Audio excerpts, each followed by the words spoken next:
갈라디아서 3장 15절부터 22절까지입니다. 갈라디아서 3장 15절부터 22절까지 갈라디아서 3장입니다.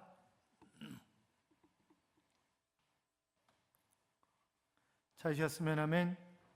교독합니다. 제가 15절 있습니다. 형제들아, 내가 사람의 예대로 말하노니 사람의 언약이라도 정한 후에는 아무도 폐하거나 더하거나 하지 못하느니라.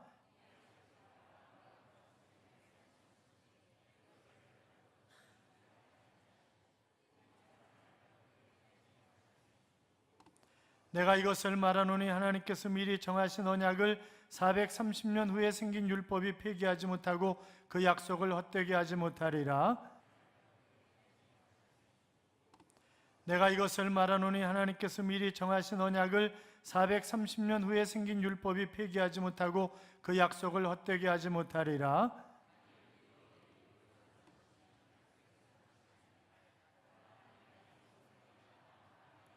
그런즉 율법은 무엇이냐?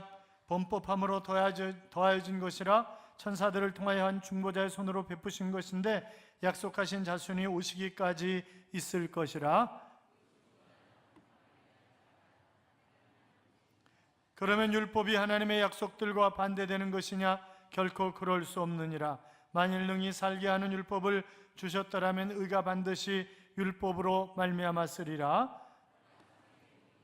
죄 아래에 가두었으니 이는 예수 그리스도를 믿음으로 말미암는 약속을 믿는 자들에게 주려 함이라. 아멘. 같이 인사합니다. 주의 이름으로 잘 될 것입니다. 더 잘 될 것입니다. 끝없이 잘 되마쓰리라. 죄 아래에 가두었으니 이는 예수 그리스도를 믿음으로 말미암는 약속을 믿는 자들에게 주려 함이라. 아멘. 같이 인사합니다. 주의 이름으로 잘 될 것입니다. 더 잘 될 것입니다. 끝없이 잘 될 것입니다. 아멘. 틀림없이 잘 되실 줄로 믿습니다. 해마다 미국 정부에서 가장 모범적인 가정을 선발하는데 오래전에 고광림 전혜성 박사의 가정이 뽑힌 적이 있습니다. 미국에서는 아주 이례적인 그런 일이죠. 이 고광림 박사는 주미 대사관 외교관으로 근무하던 중에 5.16 쿠데타가 일어났을 때 그는 미국으로 망명해서 롱아일랜드 대학에서 강의를 했고 부인인 전혜성 박사는 예일대에서 사회학을 강의하고 있었습니다. 고 씨의 자녀 4남 2녀는 모두 미국의 최고 명문 대학인 하버드, MIT, 예일 대학을 졸업한 그런 수재들입니다. 그래서 미국 사람들이 아니 어떻게 이민 온 사람이 자녀들이 그렇게 잘할 수가 있냐, 이 도대체 이유가 뭘까라고 하는 연구의 대상이었다고 합니다. 특별히 셋째 아들이었던 고흥주 박사는 미 연방정부 인권 담당 차관보를 지냈고 2004년에는 예일대 법과대학원 학장에 취임해서 화제를 모으기도 했습니다. 그래서 기자가 물었다는 거 아니겠어요? 어떻게 그럴 수가 있냐고. 그랬더니 새벽 식탁 때문이라고. 이 전혜성 박사가 하는 얘기가, 이 어머니가 하는 얘기가 새벽 식탁 때문이라고.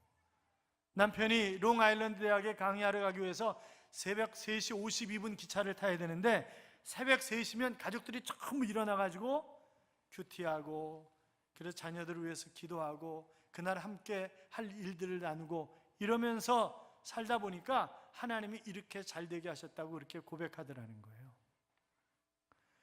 그는 법무부 장관과 국정원장을 지내셨던 김순규 장로님 부모님도 마찬가지잖아요.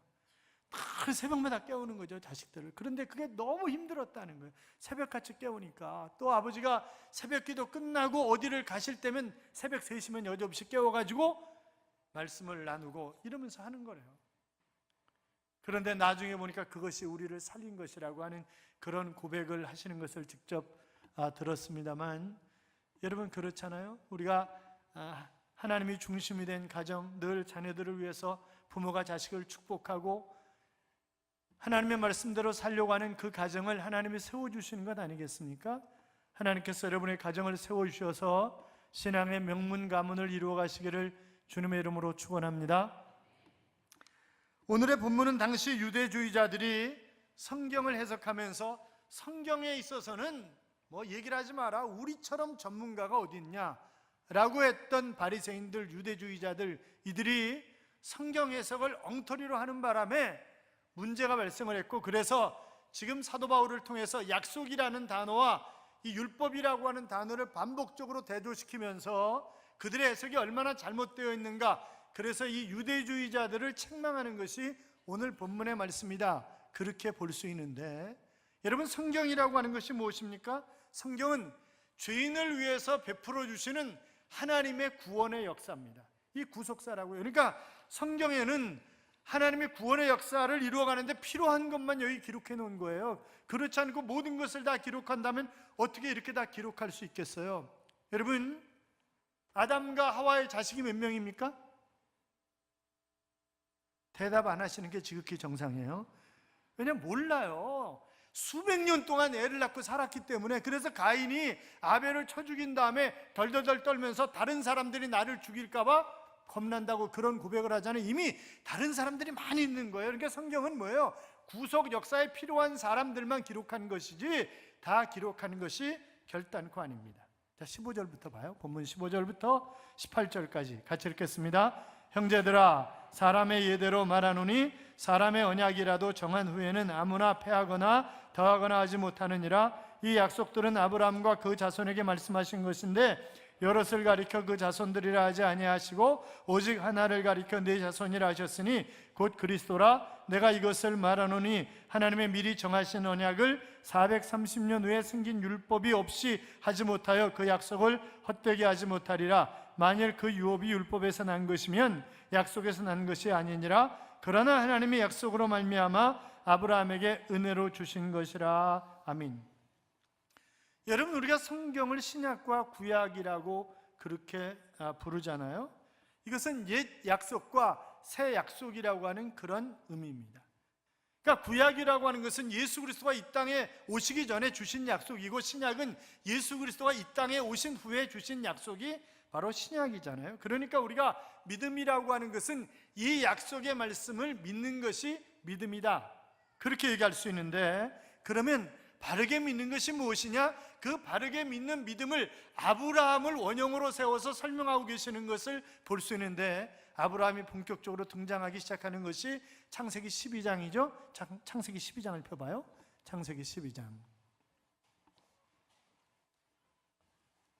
창세기 12장. 자, 1절부터 3절까지, 창세기 12장 1절부터 3절까지. 성경책을 안 가지고 오신 분은 앞에 쳐다보세요. 앞에 보세요. 같이 읽겠습니다. 여호와께서 아브라함에게 이르시되 너는 너희 고향과 친척과 아버지의 집을 떠나 내가 네게 보여줄 땅으로 가라. 내가 너로 큰 민족을 이루고 네게 복을 주어 네 이름을 창대하게 하리니 너는 복이 될지라. 너를 축복하는 자에게는 내가 복을 내리고 너를 저주하는 자에게는 내가 저주하리니 땅의 모든 족속이 너로 말미암아 복을 얻을 것이라 하신지라. 아멘. 자, 한마디로 말하면 하나님께서 아브라함에게 지금 약속의 말씀을 주셨다고 하는 그 약속의 말씀을 얘기하고 있는 거잖아요. 자, 그러면 이것은 아브라함에게만 주신 것이 아니라 오늘 우리에게도 주신 그런 약속이라고요. 그럼 2절 3절에 자기 이름을 넣어가지고 다시 한번 읽어봐요. 2절 3절을 자기 이름을 넣어가지고 다시 읽어요. 같이 읽어요. 내가 충국이로 큰 민족을 이루고 충국에게 복을 주어 충국의 이름을 창대하게 하리니 충국이는 복이 될지라. 충국이를 축복하는 자에게는 내가 복을 내리고 충국이를 저주하는 자에게는 내가 저주하리니 땅의 모든 족속이 충국이로 말미암아 복을 얻을 것이라 하신지라. 아멘. 아멘이십니까? 네, 그렇습니다. 그런데 왜 충국이라고 그러세요? 자기 이름 넣어야지. 다시 다 자기 이름 넣어서 읽어요. 왜 충국이라고 그래? 다시 2절 3절 다시 자기 이름 넣어요. 다시 읽어요. 내가 충국이로 큰 민족을 이루고 충국에게 복을 주어 충국의 이름을 창대하게 하리니 충국이는 복이 될지라. 충국이를 축복하는 자에게는 내가 복을 내리고 충국이를 저주하는 자에게는 내가 저주하리니 땅의 모든 족속이 충국이로 말미암아 복을 얻을 것이라 하신지라. 아멘. 사랑하는 여러분, 우리가 복의 근원으로 하나님이 살아가게 하실 줄로 믿습니다. 그런 말씀을, 그런 약속의 말씀을 하시는 거죠. 자, 4절 5절 봐요. 계속해서 같이 읽어요. 이에 아브라함이 여호와의 말씀을 따라갔고 롯도 그와 함께 갔으며 아브라함이 하란을 떠날 때 75세였더라. 아브라함이 그의 아내 사라와 조카 롯과 하란에서 모은 모든 소유와 얻은 백성들을 이끌고 가나안 땅으로 가려고 떠나서 마침내 가나안 땅에 들어갔더라. 아멘. 자, 하나님의 약속을 믿었고 그 약속을 따라서 가나안 땅에 들어갔다 그랬어요. 여러분, 하나님이 갈대아 우르에 있을 때 아브라함을 부르셨어요. 그때 아브라함의 나이가 몇 살이에요?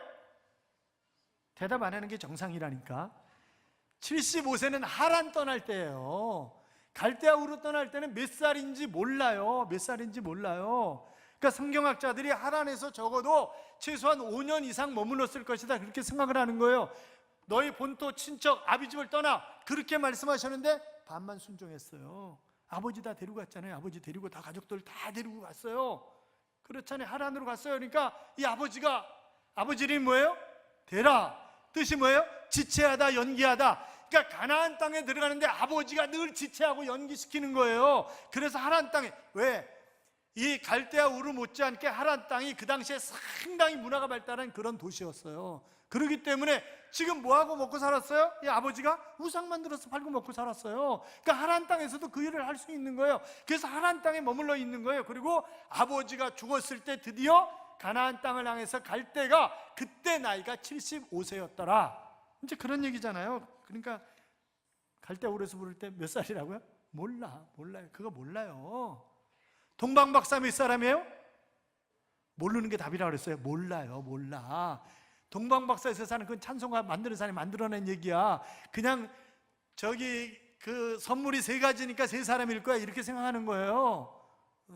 그렇잖아요. 그거 몰라요. 오늘 내가 나와 함께 낙원에 있으리라, 주님이 십자가에 못 박혀 돌아가실 때 그러셨죠?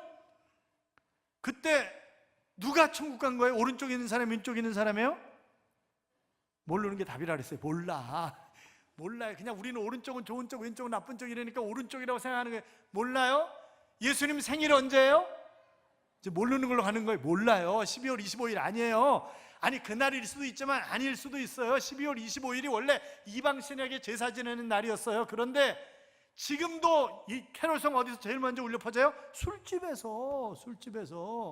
그러니까 예수 믿지 않는 사람들이, 그런 것처럼 그 당시에 예수 믿는 사람들이 이방신에게 제사 지내는 날 같이 어울려서 이러니까 그냥 그 날짜로 한 거예요. 다만 예수님이 12월에서 1월 사이에 오셨을 거라고 우리가 생각하고 있는 거예요. 그러니까 그날일 수도 있지만 아닐 확률이 더 큰 거지. 그러니까 모르는 거예요. 자, 모르는 거예요. 자, 우리가 하나님이 이런저런 약속을 누구에게나 더 주십니다. 그래서 이 약속은 2가지 종류가 있어요. 첫째는 보편적인 약속이 있습니다. 그러니까 누구에게나 다 해당되는 보편적인 약속이 있어요. 이를테면 요한복음 3장 16절, 하나님이 세상을 이처럼 사랑하사 독생자를 주었으니 이는 저를 믿는 자마다 멸망치 않고 영생을 얻게 하려 하심이니라. 이건 누구에게나 다 해당되는 말씀이잖아요. 믿기만 하면 다 영생이다, 그런 말씀이에요.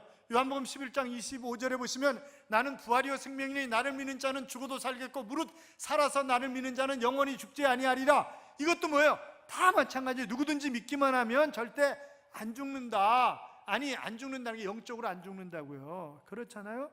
그러니까 죽어도 살겠고 살아서 믿는 자 영원히 안 죽는다, 그렇게 말씀하셨어요. 이건 보편적인 그런, 그러니까 믿기만 하면 다 누구나 다 똑같이 되는 그런 얘기예요.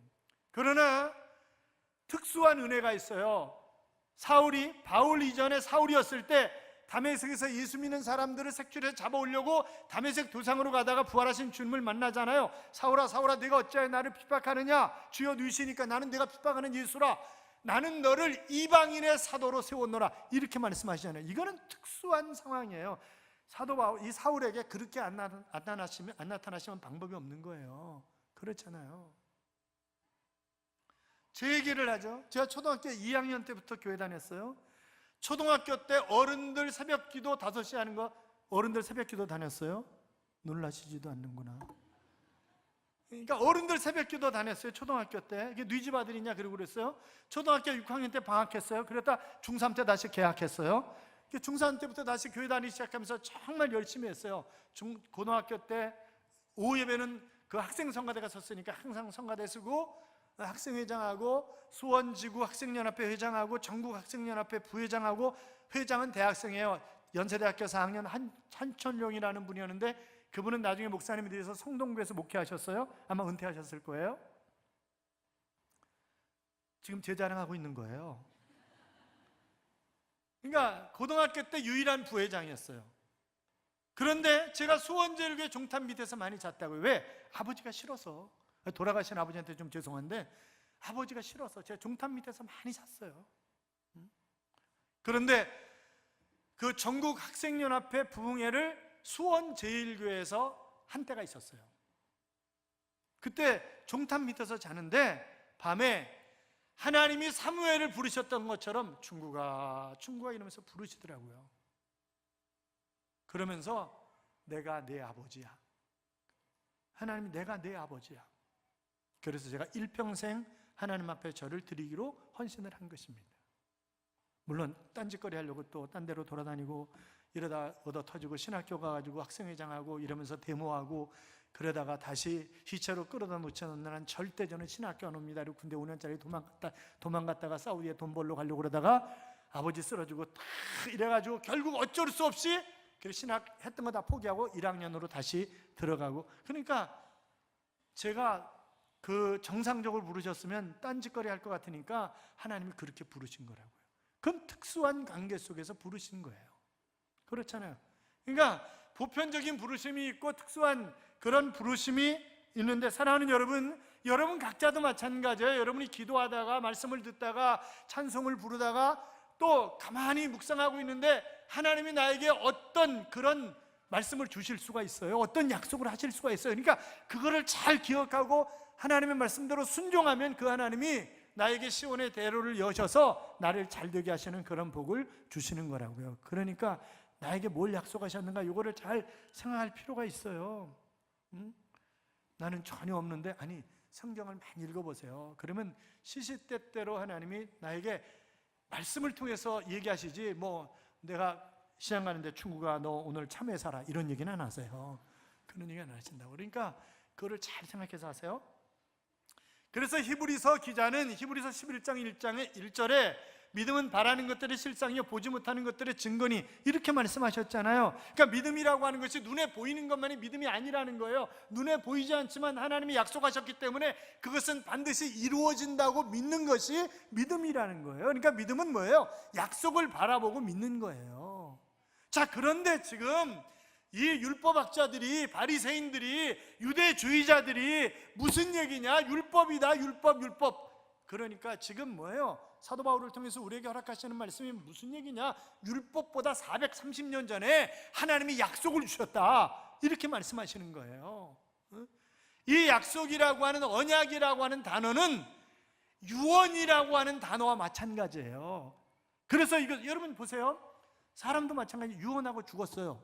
돌아가셨어요. 그러면 유언 내 마음대로 바꿔요? 이거 바꿔 이거.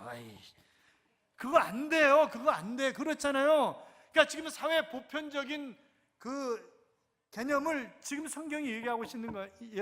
그러니까 사회에서도 그거 안 바꾸지 않냐. 그런데 하나님이 아브라함을 통해서 약속하셨는데, 언약을 베푸셨는데, 그런데 니들 마음대로 바꾸냐. 그래서 이 유대주의자들이 뭐예요? 행함으로 말미암아 구원받는다라고 하는 이상한 교리를 만들어 놓은 거예요. 지금 그것을 책망하는 거예요. 뭘로 구원받는데? 믿음으로 구원받는데. 믿음으로 구원받는 건데 지금 행함으로 구원받는다, 이것을 율법주의자들이 만들어 놓은 거라고. 그러니까 그거 아니라는 거예요. 사랑하는 여러분, 하나님이 아브라함에게 약속하신 것이 뭐예요? 모든 민족이 너로 말미암아 복을 받으리라. 아니, 이스라엘 민족만이 아니라 모든 민족이 너로 말미암아 복을 받을 것이다, 그렇게 말씀하셨어요. 그리고 많은 사람이 아니라 한 사람이 뒤에, 그 한 사람이 누구예요? 예수 그리스도예요. 그러니까 예수 그리스도로 말미암아 우리가 구원을 받는다. 그러니까 성경은 뭐라고요? 하나님의 구원의 역사라고요. 구속사라고요. 그래서 아브라함에게 약속하신 그 약속이 뭐냐? 예수 그리스도가 이 땅에 오심으로 말미암아 영적인 그런 모든 세계가, 예수 그리스도를 구주와 주님으로 영접한 세계 모든 사람들이 복을 받을 것이다 라고 하는 그런 말씀을 하고 계시는 거잖아요. 그럼 이렇게 얘기할 수 있어요. 그럼 율법 필요 없는 거 아니야? 왜? 율법은 뭐야 그럼 도대체? 믿음으로 구원받는다고 한다면 율법은 뭐냐? 이렇게 얼마든지 따질 수 있죠. 지난주에도 말씀드렸고 그 지난주에도 말씀드렸어요. 율법의 역할은 뭐라고요? 거울과 같다고요. 거울과. 그래서 치과 의사 선생님이 조그만 거울 가지고 벌려보세요 이만 거울 넣어가지고 이빨 썩었구나, 뭐 충치가 3개 먹었어요, 뭐 이거 부서지고 그래서 이것도 떼워야 되겠는데, 뭐 이런 얘기 하잖아요. 그 거울의 역할을 하는 것이 율법이다 라고 하는 그런 말씀을 드렸잖아요. 거울에 관한 재미난 얘기들이 많잖아요. 옛날에 한양에 과거 보러 올라갔다가 어떤 사람이 떨어졌어요. 그런데 지난 몇 년 동안 정말 뼈 빠지게 공부했는데 이게 안 되는 거예요. 그 내려가려니까 뭐 부모님한테도 너무 죄송하지만 밭에도 나오지 말라, 논에도 나오지 말라 이러면서 정말 일편단심 자기 공부할 수 있도록 내조해준 아내에게 너무 미안한 거예요. 그래서 뭐라도 하나 사가지고 가야 되겠다. 그리고 시장에 돌아다니다 보니까 이상한 게 있는 거예요. 보니까 거기 사람이 모여. 생전 거울을 구경을 못한 거니까. 그래가지고 그걸 사가지고 내려간 거예요.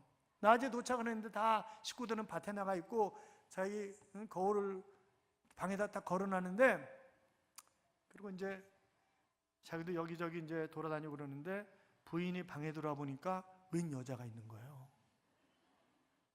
그러니까 아이고 이 양반이 과거 보러 간다 그러더니 첩을 얻어가지고 왔다고 막 소리 지르면서 막아들어.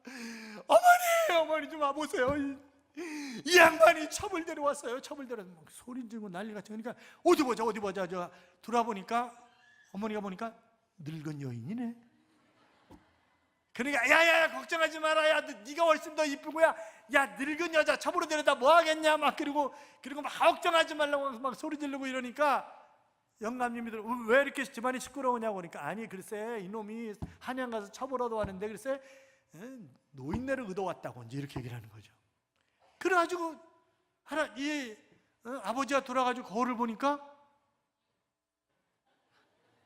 넙죽 전하면서 아버님 어떻게 오셨습니까? 돌아가신 아버지가 살아 돌아오신 줄은. 거울은 뭐예요? 나를 보는 거예요. 거울은. 그러니까 그 거울 때문에, 이 율법 때문에 내가 죄를 지었구나, 내가 죄를 짓지 않았구나. 여러분 보세요.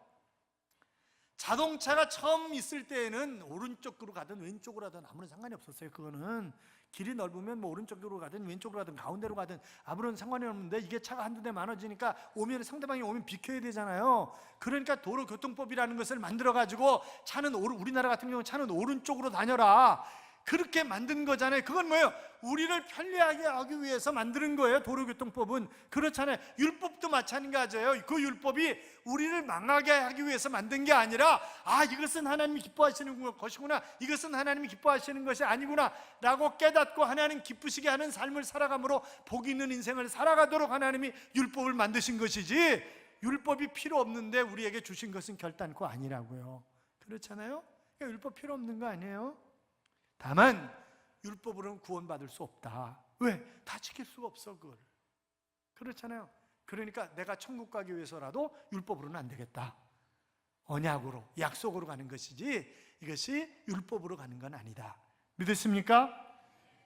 사랑하는 여러분, 그런데 우리가 살아가면서 믿음이 흔들려요, 안 들려요? 하나님의 약속 붙잡고 가요. 그런데 믿음이 흔들릴 때가 있어요, 없어요? 있어요. 있잖아요. 세례 요한 보세요. 예수님이 지나가시니까 보라 세상 죄를 지고 가는 하나님의 어린 양이로다. 하나님의 어린 양이라는 얘기는 뭐예요? 메시아다, 그런 얘기잖아요. 지금 세례 요한이 예수님을 보고 저분은 메시아라는 거예요. 그런데 세례 요한이 감옥에 갇혔어요. 그랬더니 뭐라고 그래요? 제자를 보내가지고 선생님, 오실 메시아가 그대이니까 아니면 저희가 더 기다려야 합니까? 흔들리는 거예요, 믿음이. 아브라함 보세요. 약속의 말씀을 믿고, 그래서 하나님이 뭐예요? 믿으니 그것을 의로 여기셨다. 창세기 15장 6절에 그랬잖아요. 그런데 아브라함도 흔들릴 때가 있었어요. 나이가 80이 넘어가요. 부인은 70이 넘어가요. 부인은 아예 애를 못 낳아요. 그런데 하나님이 뭐 많은 민족의 조상이 되게 하겠다? 이게 말이 되냐 이거죠. 이게 말이. 그러니까 흔들리는 거예요. 그러니까 우리 집에 종인 엘리에셀을 통해서 그냥 저 엘리에셀을 후사로 삼고 노후를 준비해야 되겠다 이렇게 생각을 하잖아요. 그랬더니 하나님 뭐라고? 너 일로 나와. 뭐 꼭 너 일로 나와 이렇게 얘기하신 건 아니지만, 그래가지고 하늘의 별을 세보라고 그러시잖아요. 그래서 하늘의 별을 세니까 뭐예요? 내 자손이 이와 같으리라.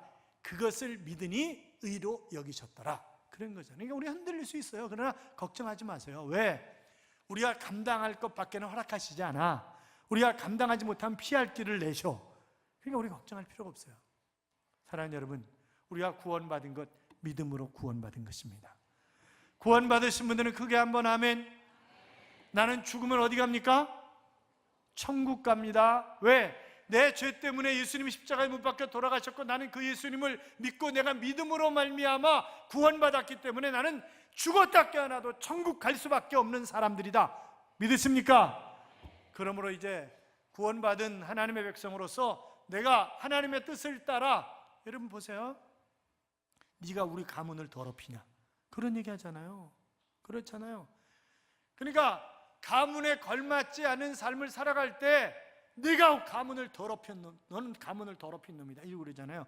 우리가 하나님의 자녀인데 하나님의 뜻대로 하나님 기뻐하시는 일을 행하면서 살아야 되는 것 아니겠어요? 그분은 나의 주인이십니다. 핏값으로 나를 사셨습니다.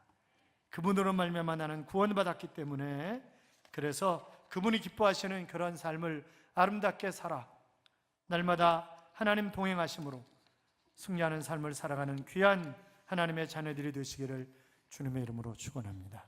이런 찬양이 있습니다. 온 땅의 주인 되신 주님이 내 이름 아시며 상한 맘 돌보네, 어둠을 밝히시는 새벽별 방황하는 내 맘 주의 길 비추시네. 나로 인함이 아닌 주가 행하신 일로, 나의 행함이 아닌 오직 주로 인하여 나는 오늘 피었다지는 이름 없는 꽃과 같네. 바다에 있는 파도 안개와 같지만 주는 나를 붙드시고 부르짖음 들으시며 날 귀하다 하시네. 사랑하는 여러분, 나의 주인 되신 주님, 나의 죄를 보시고 사랑으로 나를 일으키시는 주님, 그 주님 때문에 광야 같은 세상 속에서 얼마든지 힘있게 살아갈 수 있다고 하는 사실을 기억하면서 이 한 주간도 주님과 더불어 살아가는 그런 삶이 되시기를 주님의 이름으로 축복합니다. 축복합니다.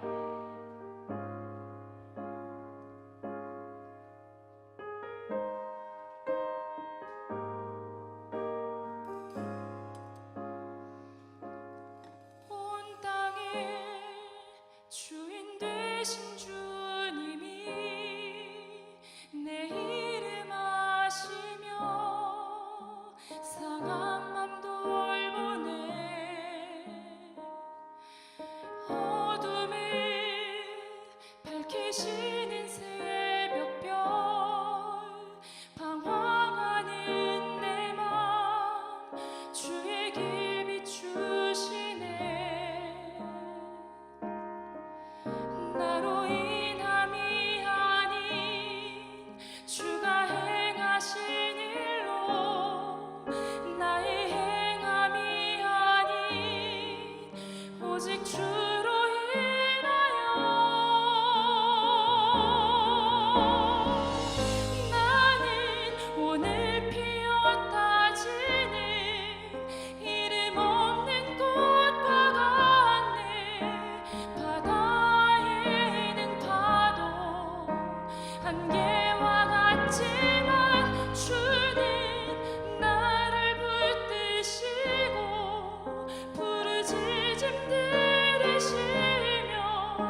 사랑하시는 주님이십니다.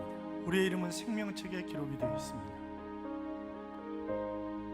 내가 설사 죄를 짓는다 할지라도 나를 용서하시고 사랑의 손으로 나를 일으키시는 주님, 내가 비록 이름 없는 꽃과 같이 피었다 질지 모르지만 그러나 하나님은 우리를 영원한 하나님의 나라의 꽃이 되게 하시고 별이 되게